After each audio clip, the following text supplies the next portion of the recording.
I wanted to believe Mr. Beast was fucking innocent. I wanted to believe he had nothing to do with Kris Tyson's weird actions. But what I've just seen might actually have been the worst thing I've ever looked at in my life. So this Nathan guy, who was originally exposing Kris Tyson for talking weird to minors on Discord, just leaked a whole bunch of messages, and 2 of them have Mr. Beast in them.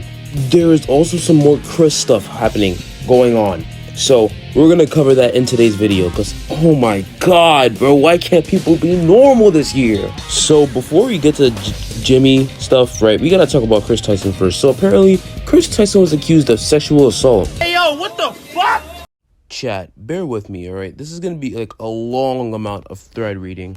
I'm gonna try and read as fast as I can so I can like save some more time for the other stuff, but here we go. I was sexually assaulted by Ava Tyson, and here is my story. For context, Ava and I are both adults and met each other as adults. Ava followed me on Twitter in November of 2022 after seeing my transition timelines on Twitter when I had under 500 followers. You're a fucking inspiration, and you rock. Hey, you are too. Thanks so much. Also, you look incredible. How long have you been on HRT? Since like February. Thank you so much.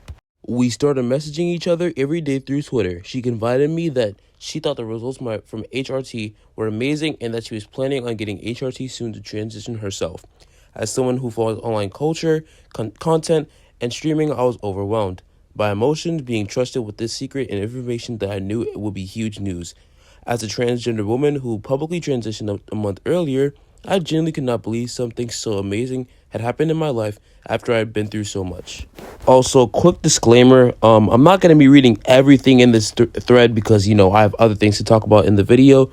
So I'm going to leave like the thread in the description below so you can read it and get your own grasp on it. Then they were talking about the accuser possibly working for Mr. Beast, and I'm not going to read this whole paragraph. I'm not doing all that.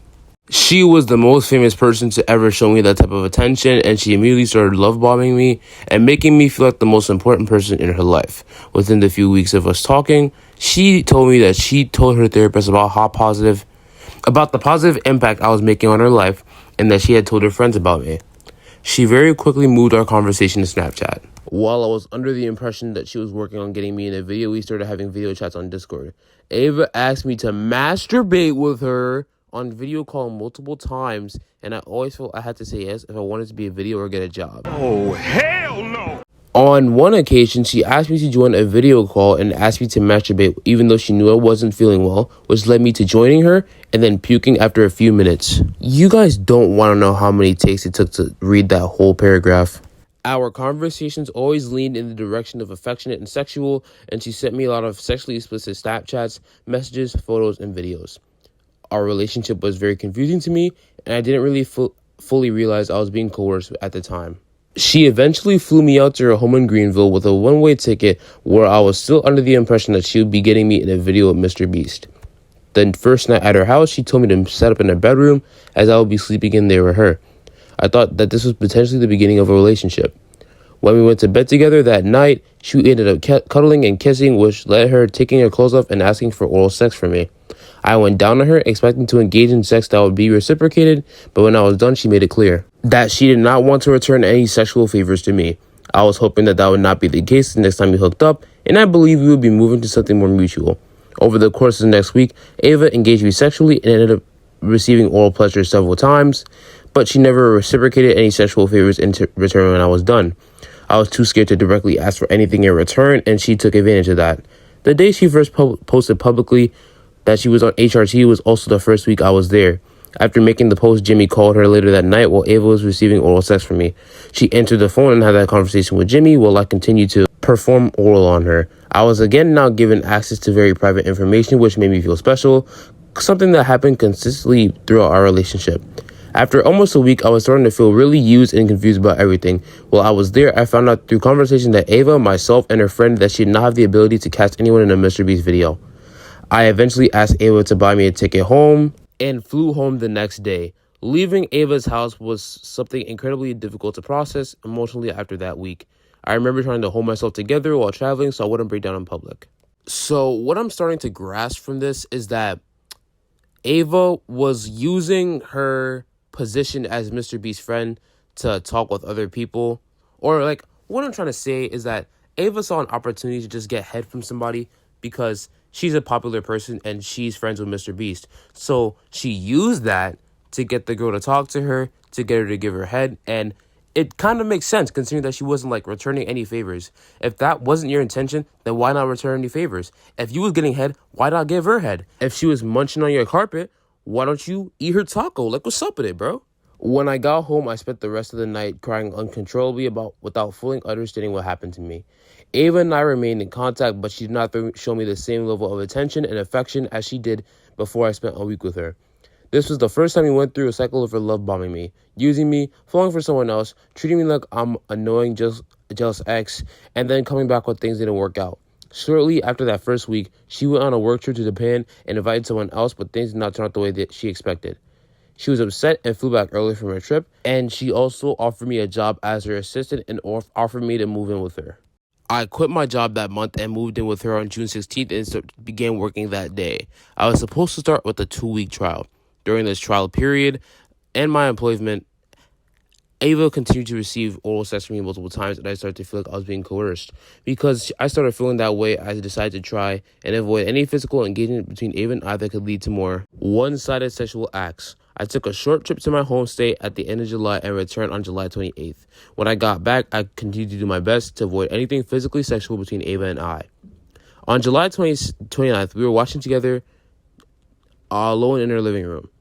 With no warning, prior physical engagement, or sexual conversation, she took off her pants and started touching herself in front of me.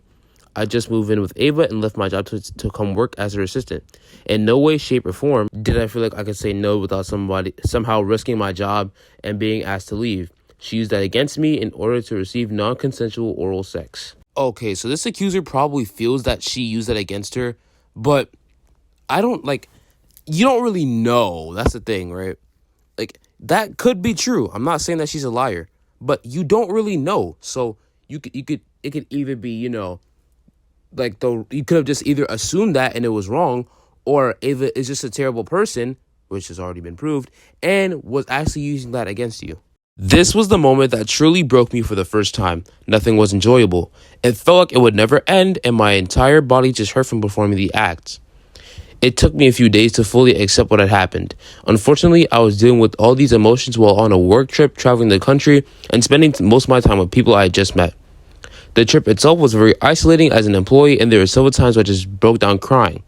I was on a 3-hour car trip to the airport with 3 people I had never met, and I spent the entire drive crying, but trying not to be quiet as possible. I can't fucking read! As quiet as possible so that I didn't bother anybody. I then had to wait and board for an overnight flight from Boston to Los Angeles. When I boarded the plane, I decided to send Ava a message on the Telegram sharing my concerns with her. I tried to do so carefully and navigate the conversation in a way that would stop me from being sexually assaulted again, but allowed me to keep my job. Ava was very manipulative in her response and follow-up conversations that we had in person once we got to our hotels.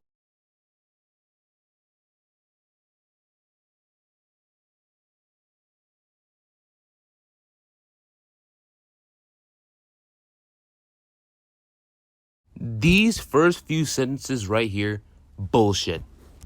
You didn't want to do anything sexual with each other, but you just put on your pants and started rubbing your pussy in front of her? What, bro? We agreed not to have sex anymore if that's how I felt about what happened. For several months, we did not engage in any explicitly sexual acts, but we did continue to engage in physically sexual acts, such as cuddling, groping, hand-holding, and sleeping in the same bed, and sexual conversations/texts.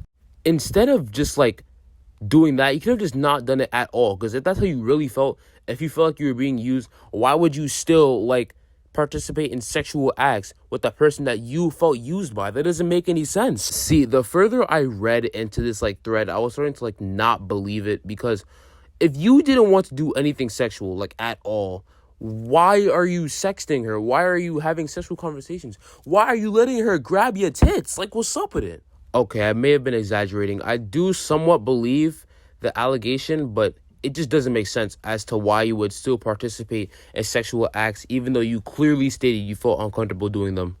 These are the sexual conversations in question. There's not much to say about this, I'm not gonna lie. For the next year, Ava toed the line with me between what was and what wasn't an appropriate relationship with our power dynamic. These led to me having mixed feelings and receiving mixed signals from Ava on how she viewed me.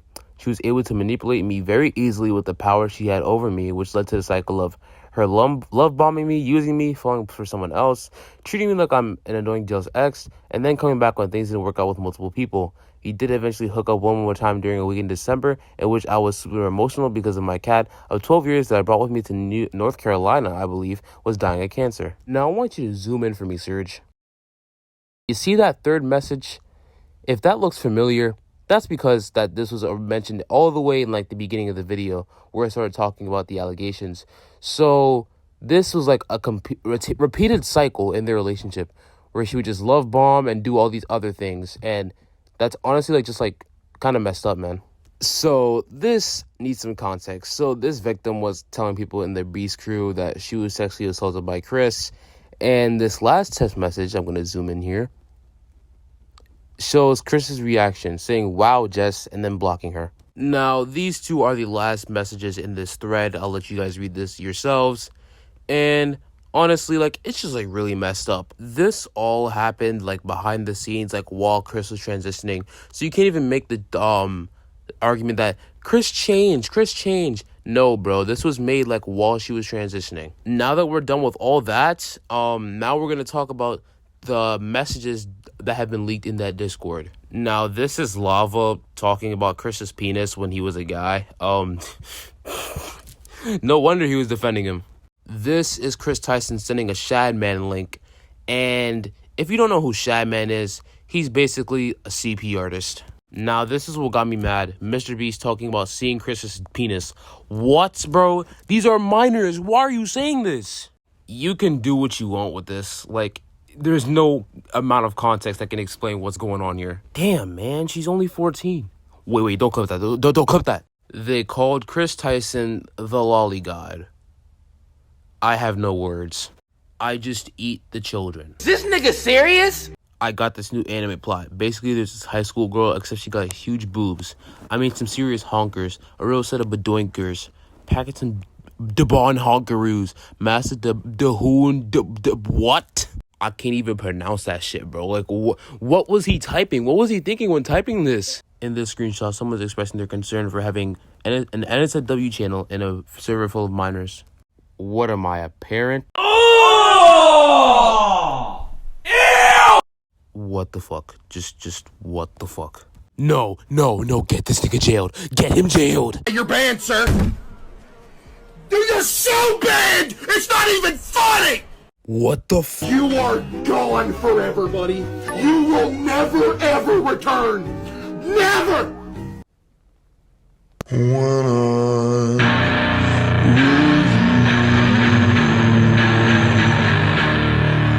Yeah, after that, I'm ending it here. You can find the original assault accusation in the description. I'm leaving. I'm done.